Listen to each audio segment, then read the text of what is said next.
up, guys? Shiningbind here with another episode of Shiningbind Band Talk. Today we have a really awesome guest, as he's a stagehand with some really amazing bands, especially from back in the day. Meet Mighty Mouse. What's up, dude? Mighty Mouse was that's what the Motley Crue guys call me. But I've been known by lots of different names over the years. But that's the name that's on my Instagram. Yeah, It's like an inside joke type thing. that's really cool. So, how you been doing? Do you miss any shows or anything? Well, I mean, not really. I mean, I've seen a lot of shows over the years, and I'm just, it is what it is. You've got to just go with the flow. But I'm just lucky enough to have grown up in a time when there was a lot of concerts out there. It was a different age. You can get into a show for $5 back then. So I've seen enough, but there's always something I want to see. I'm a big Stones fan, so I always go see the Stones. It's funny you mentioned that because I have a colleague who's a huge Rolling Stones fan. It's funny you mentioned about that. They're the blueprint. I mean, and they're still going and they're better than ever. And it's, if they weren't good, I would say it. They sound great. And, Mick Jagger's like a freak of nature. He's just in such great shape. I mean, he just runs around for 2.5 hours at, what is he now? He's approaching 80, it's like 78, Yeah, somewhere around there. Yeah, something like that. So, like, how you been? How's the quarantine been? Like, I heard like a lot of shows got canceled because of COVID, and so how's quarantine been treating you?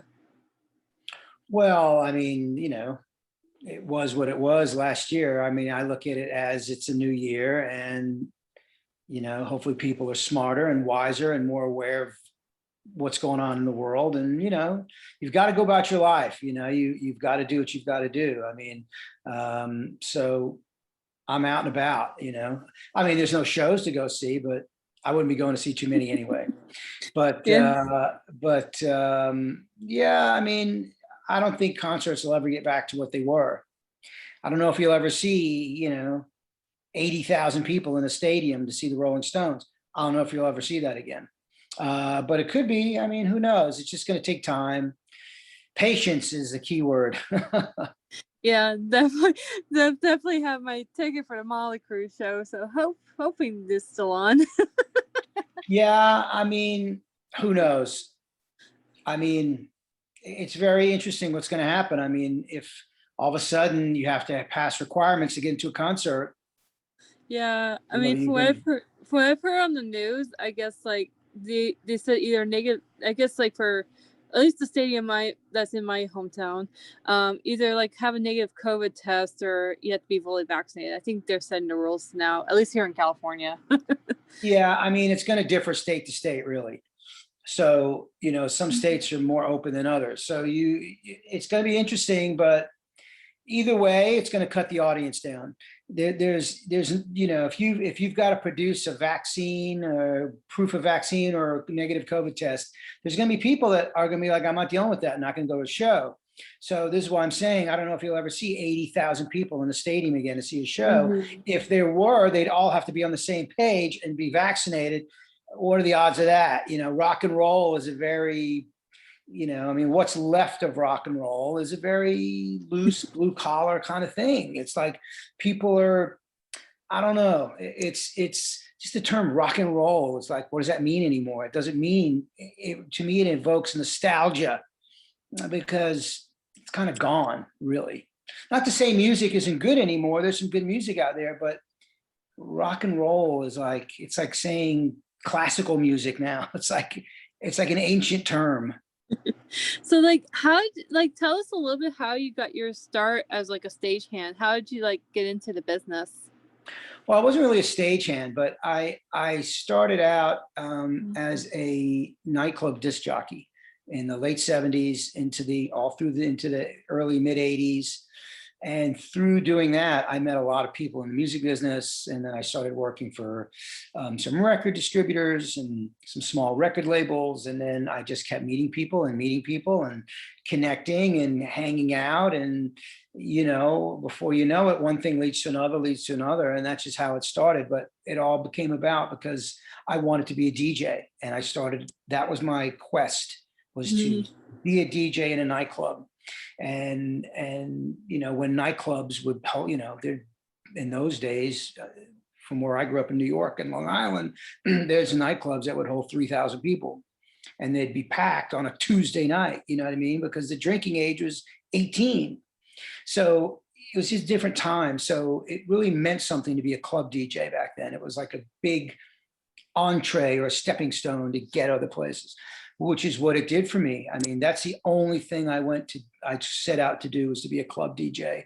And then everything else that happened to me fell in my lap, and I just followed the path. And I met some interesting bands and worked with some interesting people. And it was, it was a time and an age that's kind of gone, sadly. Yeah. But it was fun. I mean, that's one of the things I missed growing up, because I wasn't born till like 88, so I'm a child basically compared to some people from that decade. But especially because nowadays things are like online. I mean, how do you feel with like the technology these days? Yeah, I mean, listen, we would all be lost without technology. We're all so used to it, and it's part of our lives, but it has taken away the thrill and the excitement of music to me, live music. There's so much information 24/7, posting. It's insane. So the need, everything is instantaneously spread across the globe. Years ago, you'd go see a band, whoever, Aerosmith, whoever, in the late 70s, you'd go see Aerosmith in 1977.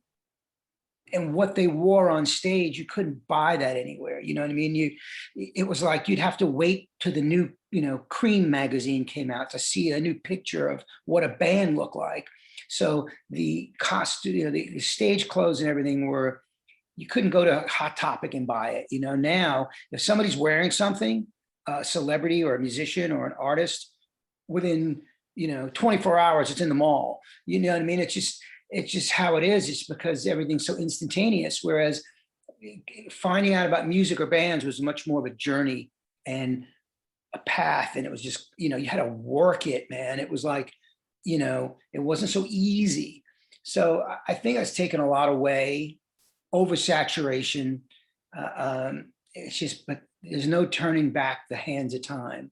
So all you can do is appreciate what's left. And what's left is the great songs, and those songs will never die. You'll never have those songs go away.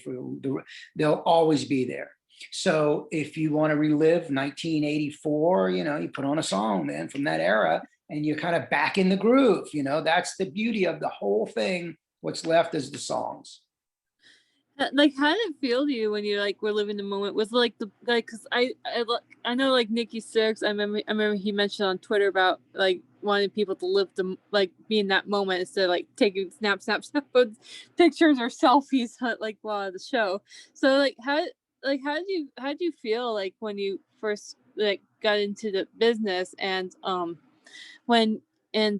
basically just lived it? How did it feel? Was it exciting, adrenaline rushing? Oh, without a doubt. I mean, my entire life, from the time I was as young as I can remember myself, I listened to music. And you listening to the radio and AM radio and then FM radio, and then you bought little 45s for 50 cents and 45 records, vinyl records, and I was always into music and bands. So to be able to get to the point where you're hanging out with bands that you liked was very exciting. But it was the 80s, and in the 80s there was a lot of drugs and a lot of crazy partying, because it was the me decade. You kind of coming out of the 70s, which was just as wild, but the 80s took it further because of all the money and the emergence of Wall Street money and all that happened. So it was crazy. I mean, I like to party, and we all like to party, all my friends, and it was kind of like, all right. I mean, there was no Mothers Against Drunk Driving, you know what I mean? And not to say that's a bad thing. It's a great thing that it exists, but it was very loose. There was no cameras. No one was taking a picture of you with a cell phone every 2 minutes. So you could be wild and crazy and do stuff, and it wasn't going to be on Facebook tomorrow. So it was a freedom there that is gone, because everywhere you go now, there's a camera. So it was a lot of fun. I mean, I always had a pocket Instamatic camera, a little pocket camera. That's how I have all these pictures of all these guys, all these bands and all this stuff, because I always kept a camera with me, because I just like to take pictures.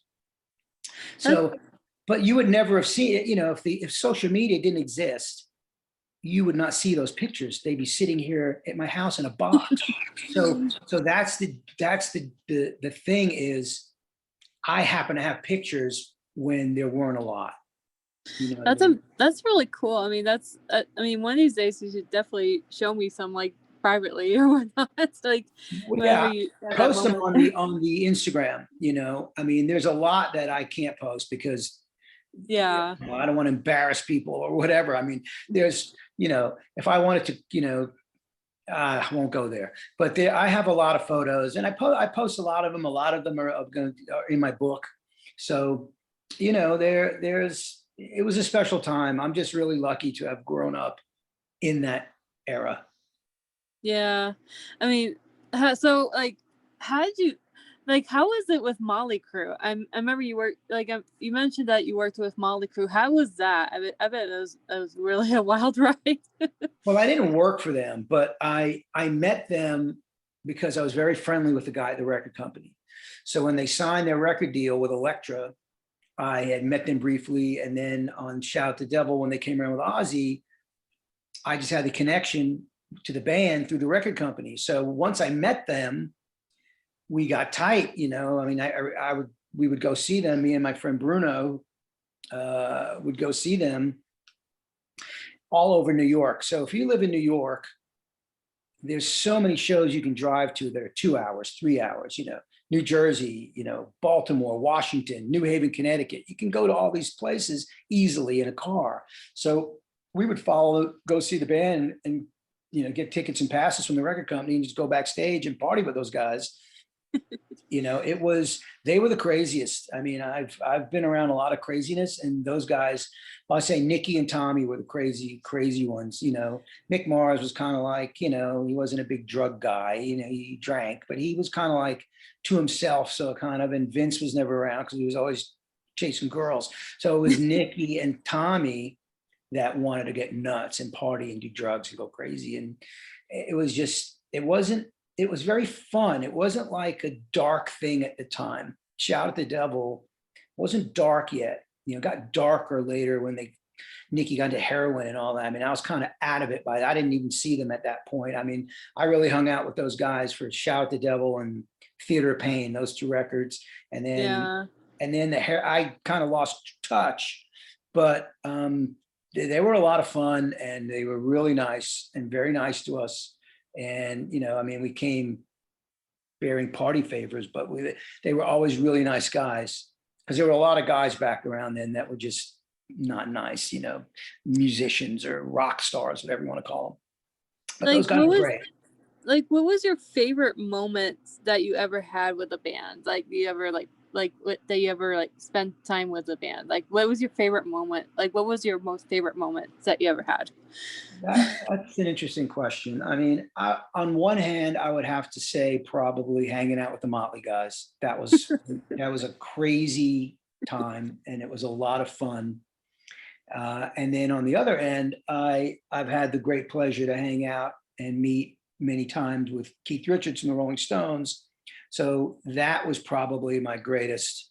I mean, I've loved the Stones since I was, in 8 years old, 7 years old, so to be able to meet them and hang out with him and talk to him, and many times, actually, it was great. So that's one end. And then the Motley Crue is like hanging out with like people from like a cartoon. It was just it was very cartoonish. exaggerated. Everything was exaggerated and loud and just boisterous. And it was like a cartoon, really, but it was, and like I said, it's hard for people to understand, or maybe not, but the whole drug thing with Motley Crue was Shout at the Devil was not dark. It was very up and fun. Mm-hmm. It got dark once the whole Razzle Vince thing happened, and then Mickey got into heroin, and Theater of Pain was kind of like starting to get there. But before that, on Shout at the Devil, it was like hanging out with cartoon guys. It was just like very up, not dark. That's interesting. You mentioned that they're like cartoon characters. I'm surprised they don't make a Motley cartoon yet, but even if they did, it'd probably be more for adults. That would actually be a good idea. I mean, but that's why, I mean, that movie, The Dirt, for the most part, I thought they nailed it. I thought the best one was the Machine Gun Kelly, nailed Tommy Lee for the most part. Tommy was even more hyper than that, but he nailed it. And the Nicky guy was good. I mean, they pretty much nailed the characters. I thought it was pretty good. It's hard. I was like, it's really hard to cast guys to be famous musicians. It's just tough. Like, I can dissect every one of those movies. You know what I mean? It's tough to do. And I thought the Motley movie, they pulled it off pretty well. I can relate on that part because, like, when you mentioned about dissecting movies, I had to analyze movies from like back in my film days. So, like, what was like? I mean, what was what was like your most favorite scene from The Dirt? My most favorite scene from The Dirt was, hold on, lights are going off here. That's not good either. My most favorite scene of The Dirt, there you go, was, I don't know, probably the early stuff, like when they were like forming and how they met and that kind of thing. I think that was kind of like cool. Like I said, it's tough to get that authentic. It's I don't care what you do, it never is going to look like it did. You know what I mean? Whether it's the stage set or whatever, it's just tough to duplicate. But I thought the way that they pulled it off, the actors was good. But I like the early stuff, like when they met each other, and the whole, actually was a great scene was when Vince comes and jams with them for the first time, and the girlfriend's like, giving him a hard time, and they kind of like, put her in her place. That was a good scene. that was a fun scene. I remember that. I've watched The Dirt like so many times. So like, what was what do you see yourself ever like being back in the music business, or like wanting to like, or like, are you moved on to something else, or like, tell us more about that? Well, I mean, really isn't a music business anymore. I mean, there's a business that takes care of music, but there's not the music business. It's like completely different. So, I mean, there's no place for me anymore in that world, because it's just not, that's why I finally wrote this book. I started doing this book years ago, and pieces of it. And then over the whole COVID quarantine lockdown, I finished the book and put all my photos together. So that's where I see myself now, is just kind of leaving these stories for people. I had a very interesting life, and I wanted to leave stories, and that's it. I mean, I'm interested in music and bands. I mean, there's a couple of bands that are friends of mine that, local kind of guys that I will help out once in a while, you know what I mean? But through the whole COVID thing, so many people in the business today lost their jobs. I mean, whether it was from people from record companies or Live Nation or whatever. I mean, agents, managements, companies, they had to lay off tons of people. So, there's really kind of like, it's never going to be the same anymore. So the way forward really is to know the past.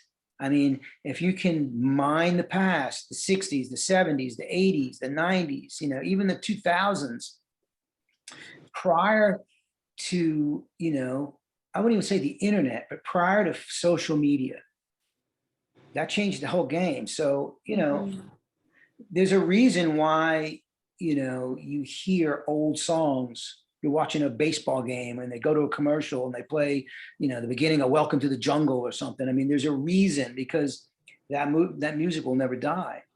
50s, 60s, 70s, 80s, 90s. That is American music culture, really. I mean, you can go backwards and talk about jazz and blues, of course, but as far as popular music culture, that's it.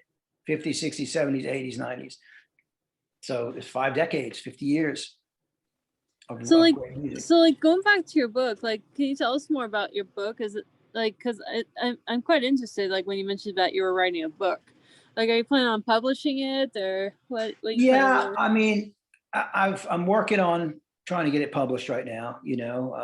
I had some things going, and then COVID kind of wrecked it, and I was finishing it during the same time. So, but there's a couple of people that were interested, and I'm still pursuing that.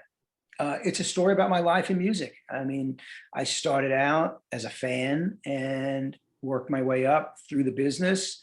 Hung out with a lot of musicians, worked in nightclubs that held thousands of people when the drinking age was 18. There was no picture on a New York State driver's license till 1984. So, I mean, think about those two things right there. There's no picture on a driver's license and it's 18 to drink.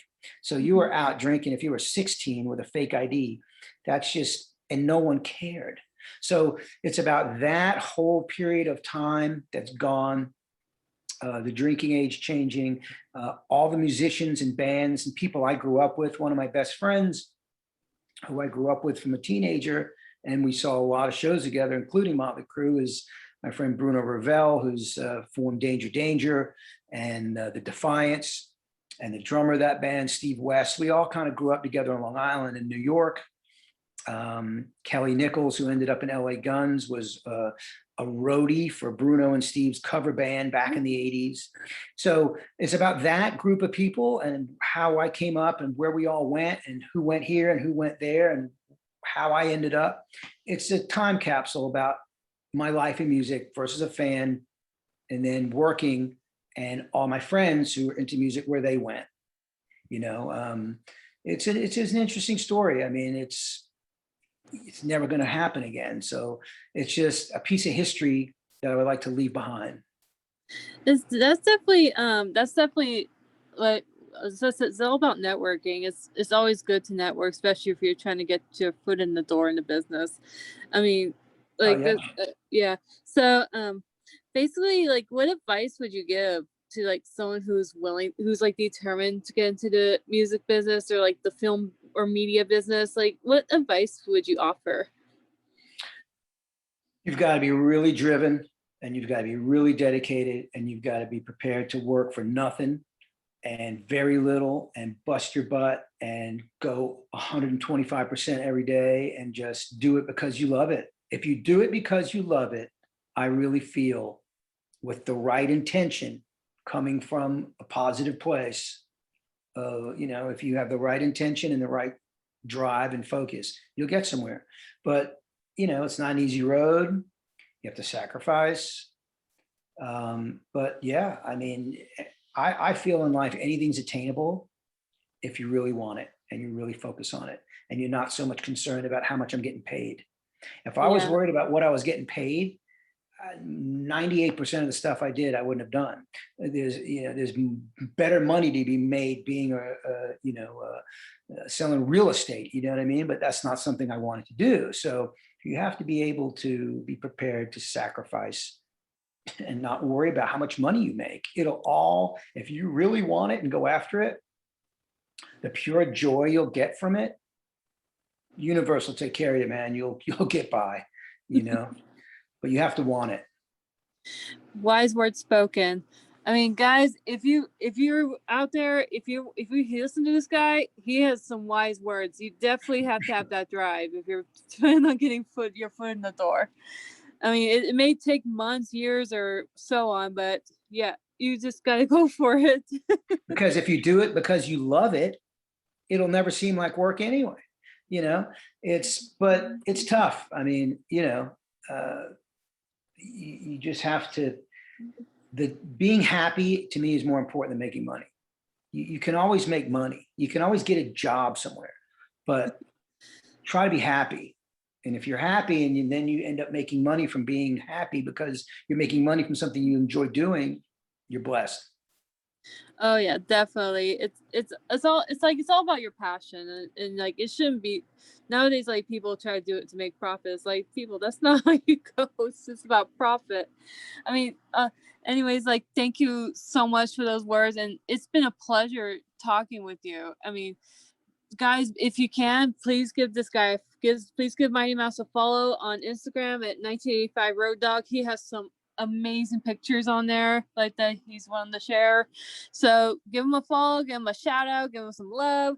So love and peace and rock and roll. Thank you so much. I appreciate it. Thank you for having me on.